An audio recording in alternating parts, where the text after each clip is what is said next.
Mecklenburg County Sheriff Gary McFadden just back into town, back into the Live Impact studio today, back from a convention, or a conference in New Orleans. Sheriff, good timing as you are here because we have a lot to talk about. How was New Orleans? New Orleans is hot, but it was a good trip. Yeah, I mean, tropical storm. You just missed all the action, right? I listened to the weatherman. There you go. All right. Well, good timing, like I said, because we have a lot going on around the state.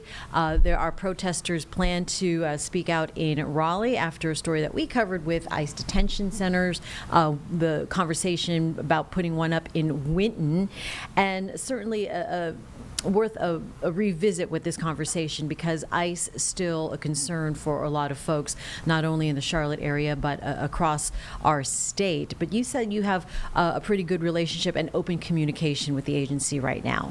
We do have a great communication with ICE at this moment. Like I said, it took a while, but in October, I'm always going to give them credit. You know, I sent out a letter, an email on October 1st. We had a meeting on October 17th. We came to an understanding and an agreement, and it has worked well since that time. And so, are you hearing from, any citizens or residents in Mecklenburg County that are concerned about another Charlotte's Web happening here? They are concerned. It's not going to go away. The issue of immigration is not going to go away, and so people are still concerned. Most of the citizens who are speaking to me live in fear.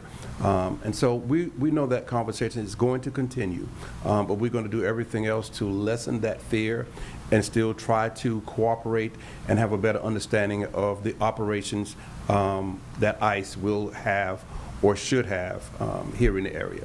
And for those who don't know, the Sheriff's Department works with ICE, right? You have to coordinate their efforts or any of their operations. Yes, the new law really is somewhat confusing because we were always mandated to cooperate with ICE. And, we do the word salad, which I call word salad.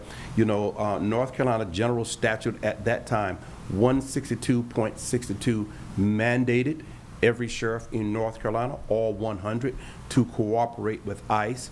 But some of the people used the word language, changed it up a lot, and made it believe that we were not cooperating with ICE, and they still do. So we can't educate everyone who does not want to be educated and listen and read the law. But we are going to always abide by the law and follow the law. Part of the protests in Winton or around the Winton facility is converting a jail for ICE use and asking that county and local leaders do not do that. And in Mecklenburg County as well, they protested earlier this month. Are there any talks of converting any of our spaces here for from detention centers to ICE facilities? No, there are not. And I want to make sure this is clear.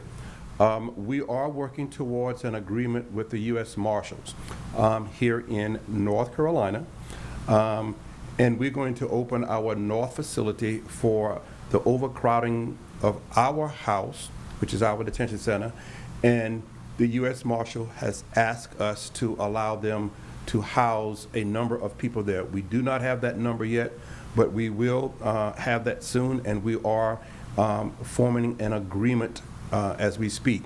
We had an agreement a couple of years ago. It was taken off the table by me, but we're coming back to that agreement now. So this is for the overage from the Mecklenburg Detention Center to Jail North that you've been working on anyway. Yes, that it is. We are super overcrowded like everyone else in the state. If they don't say they're overcrowded, I don't think they're being truthful. But yes, that's why we're opening Detention Center North. We heard recently from Union County leaders and commissioners trying to deal with their overcrowding. They have a detention center there. And so with leaders and law enforcement speaking up about overcrowded detention centers, is there a thing that people are trying to keep that under wraps? I believe it is. I think that it's political. People try to play within the political boundaries and didn't talk about it, but it surfaced. We all know that the detention centers and jails across the state are overcrowded for many reasons. Everybody wants to blame it on Irina's law. We just can't blame it on that law. That law probably has something to do with a lot of it. We're talking about poverty, we're talking about mental health, and we're talking about people who just cannot afford to bond their loved ones out. Inside my detention center, I know I have people just there for trespassing that cannot leave. I talked to a gentleman a couple of weeks ago in walking through the detention center and knew him very well, talked to him, and he was just there on trespassing charges. So people are in poverty. Again, I'm always going to help our community to understand today we will be evicting 91 people out of their homes. 91 people families will be evicted from their homes. Some of those same people have connection with residents inside the detention center, and if they cannot afford to live in their home, they definitely cannot afford to assist with helping these people be bonded out, as we would say. Is there something going on when folks are maybe committing a trespass to get shelter in the detention center? Is it intentional then that they commit, smaller crimes to get some housing, at least temporarily? Well, that's always been a conversation. Some people believe it's a myth. I think it happens a lot. We have people there who have their bonds unsecured, meaning that they can leave, but they will not sign their paperwork to leave the detention center. So we're looking at a lot of these things, and we are simply ignoring them, and we're going on talking about other things. And I think that we need to focus on incarceration throughout the state. If you can look at across the nation, I just looked at another sheriff in Tennessee, Nashville. He's going through the same identical thing, and I believe that the sheriff is going to sue someone behind that. Oh, okay. So we're going to have to revisit that at least. When you look across, state lines to other local sheriff's departments and seeing what they're doing if overcrowding is such an issue, is there something that you can take away to find a solution for Mecklenburg County? Well, the only thing that we can talk about is that the sheriff's office here does not, like for better words, arrest people. No, well, let me put it this way. We cannot tell any other county official or law enforcement who to arrest and who's not to arrest. We're not in that business. And so we are looking at ways that we can minimize people coming to the detention center. Can we write them a ticket? Can we have communities talk about community conflict? And we need to do all of that to help lessen the population inside a detention center. But simply just saying the sheriff need to do something about it or law enforcement need to do something about it, it takes the community to do something about it with law enforcement together. And so is anything being done beyond talk? At this time, no. We're doing what we need to do to open up the facility, but no one has come to me. I talk with, mention it to my county commissioners and my county manager are well informed about this issue, but they need help. And we're talking about collaboration, cooperation, community partners, and stakeholders, and we use those words very loosely. I think that everybody knows that the Mecklenburg County Detention Center is overcrowded, and I believe they're just saying, well, that's the sheriff's problem, until it becomes another problem, but now it's just the sheriff's problem.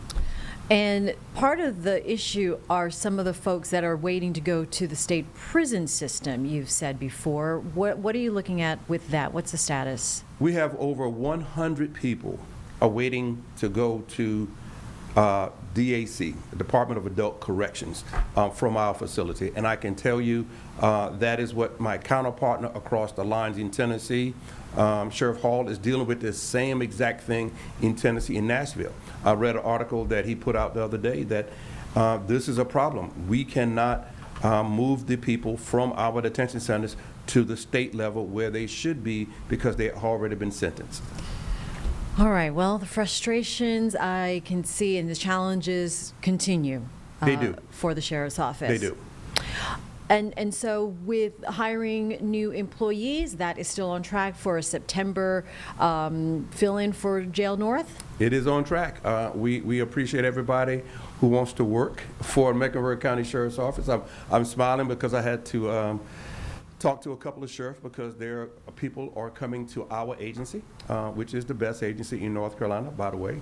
And so we understand that we have still a challenge because the population will probably still grow. So we're not going to stop recruiting. We're going to continue that because we're going to plan for the future. I think anyone who is building a facility in North Carolina or anywhere across the country need to build for the future, and not for the immediate need, but for the future. So whatever your numbers are for current, you need to probably double that. All right. Sheriff Gary McFadden, thank you as always for joining us and giving us our weekly check on where things stand with the detention center and weighing in on what's happening with ICE. Appreciate your time. Thank you.